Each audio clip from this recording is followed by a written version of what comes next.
reaching the open seas, casting my lines, and waiting patiently. That is the only way of reconnecting with myself that I know. Often, however, in that absolute stillness, one of the many atrocious episodes I have experienced suddenly comes to mind, resurfacing from somewhere in that terrifying hodgepodge that is coming to resemble Guernica, Picasso's brutal, violent masterpiece. One morning on Lampedusa, a strong southwest wind began to blow. A barge was drawing near the island, but as often happens, it missed the narrow entrance to the port and foundered on the rocks near Cala Galera, on the point that leads to Isola de Conigli. We all hurried to the cliff top. The waves were like arms of giants, seizing the ship and hurling it against the rocks, tearing plank after plank off the hull, and shattering it. Within the hour, the barge was completely demolished. We did not see a single person on board, and even if we had seen any passengers, it would have been impossible to rescue them. Our motorboats could not get anywhere near the wreck. It was like a phantom ship that vanished in front of our eyes as suddenly as it appeared, battered to smithereens and swallowed up by the stormy sea. Days passed. The weather remained dire. We patrolled the island to see if any survivors had managed to swim to shore, but the search yielded nothing. No one had reached the coast. After almost a week, the sea began to calm. The motorboats went out again, with divers from the Carabinieri on board. They searched the sunken wreckage inch by inch and found nothing, but the divers persisted. They widened their search area and managed, once again, to locate a number of bodies which they brought, one by one, to the pier. We began the post-mortems. The corpses were in a fearful condition. They had been partially eaten by fish and were riddled with fleas, other parasites, and even starfish. The long days these victims had spent on the seabed had turned them into pieces of meat to be nibbled at and rotted away. 2 officers from the Coast Guard had come to help me, but even men of their constitution cannot stand this kind of work. You do not want to look at them for a second longer than you have to.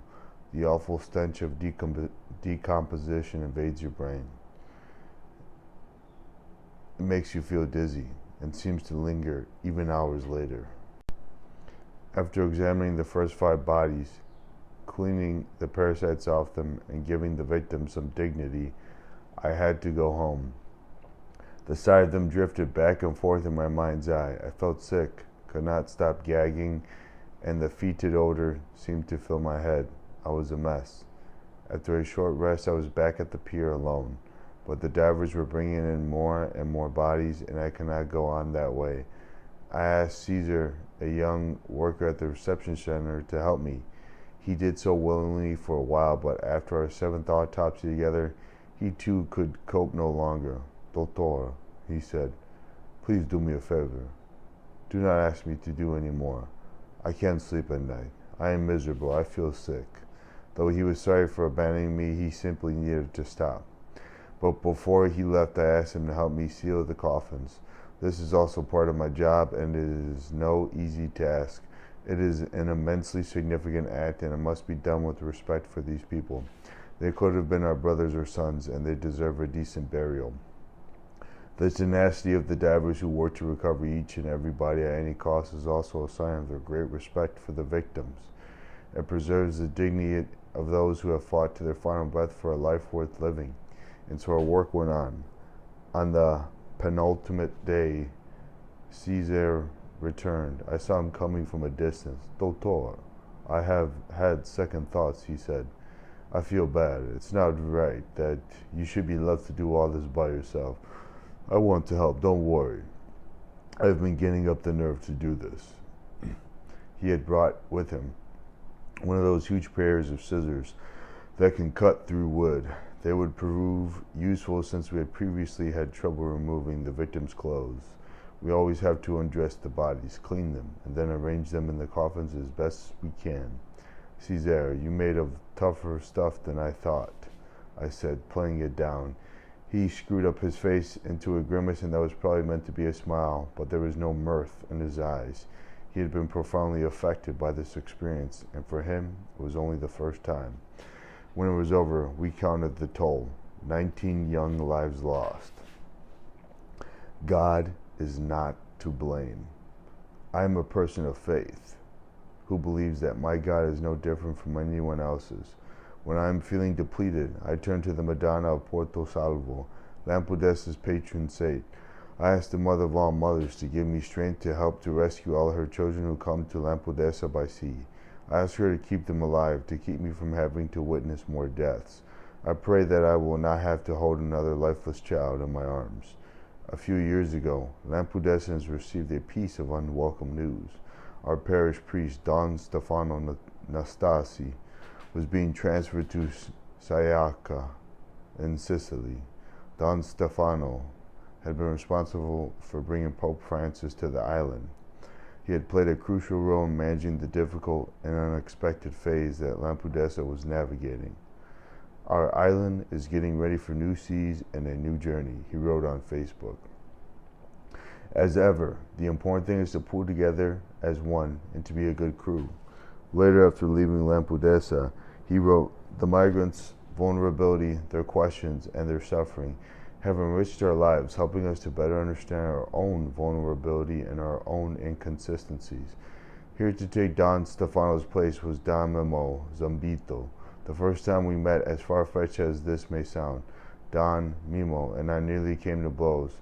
The parish had recently started to receive child refugees at a home run by the Christian charitable organization Caritas, called the Casa della Fraternita. Recently, there had been a series of unfortunate incidents. Several of the boys had behaved in a destructive way, tearing doors off their hinges, burning mattresses, and even throwing stones at the officers of the Guardia di Finanza. Meanwhile, 20 children with scabies had arrived on a single boat. There was no more space for them at the reception center, so we decided to bring them to the Casa della Fraternita. The officer from the Carabinieri went to notify Don Memo, who roared, "You can't just decide to bring them here. At least give me some time to put the place in order." By then, I had already taken the children to the bathrooms at the Casa della Fraternita and was beginning to administer the scabies treatment. Don Memo found me there and railed me until I could take it no longer. I flew into a rage, insulted him, and we almost got into a fist fight. In that moment, we were both overwhelmed. Our nerves were fraying. After I had finished treating the children, I went to apologize to Don Memo. He too said he was sorry. Since then, we have been firm friends. On the rare occasions when I managed to attend Mass on Sundays, I stop to talk to him and tell him of the problems we are confronting. He always finds a way to reassure me and encourages me to persevere. Pietro, do we even have a choice? Can we ignore what is happening?" he says. I am often asked whether my refugee work has shaken my faith in a God who permits all this suffering. God has nothing to do with this.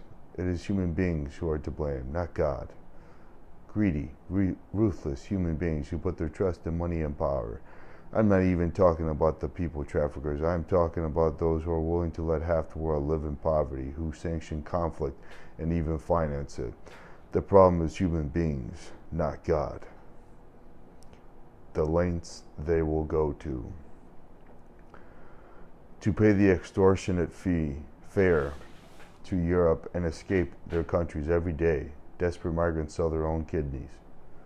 At first, I did not want to believe accounts of kidney selling and dismissed them as sensationalist journalism, but the reports are true, and increasingly the migrants I treat have the scars to prove it. They never volunteer to talk about it because they are afraid to expose a criminal network that is only growing stronger. We have seen just the tip of the iceberg. I read up about this because I needed to understand what is happening. The truth is chilling.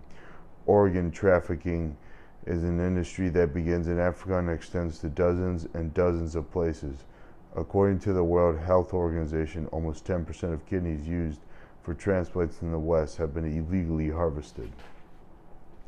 An astounding number. The buyers pay well, and they are willing to put in extra for organs harvested from younger victims. I was shocked to discover the network of doctors, technicians, analysts, and other professionals who enable this to take place. Removing a kidney and keeping it in good enough condition for a successful transplant is not child's play. Buyers willing to pay up to $200,000 can demand that the transplant go smoothly and that the damned kidney function flawlessly. That means that excellent surgeons, colleagues of mine who took the same oath as I did, must be part of this dirty business. In fact, if you dig deeper, you will find accounts of missing children and young people who had been kidnapped so their organs could be sold to the highest bidder.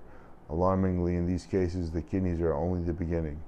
The traffickers treat their young victims as machines that produce human spare parts.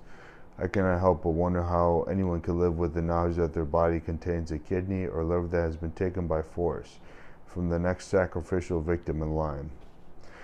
Behind all of this, as always, there is an enormous amount of money flowing in from the so-called developed world.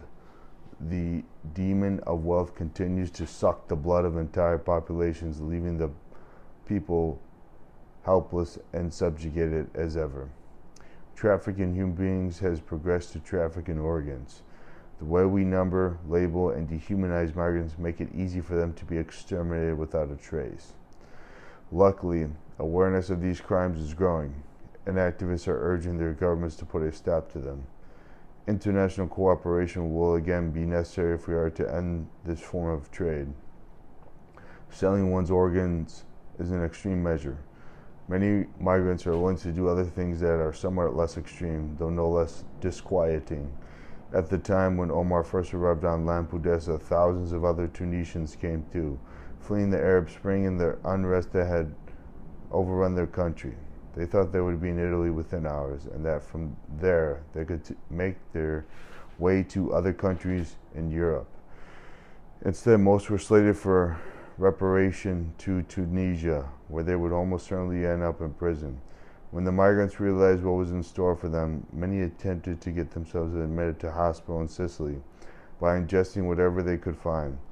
Keys from the reception center, rusty pieces of iron, even razor blades. The latter were especially dangerous because they could cause severe intestinal damage. On average, 3 residents of the reception center were sent to the emergency room every day as a result of having ingested foreign objects. We had to transfer them to Palermo so that could be operated on and have the hazardous items removed. The migrants had seen that was their best chance of escape. As soon as they recovered, they would try to slip out of the hospital.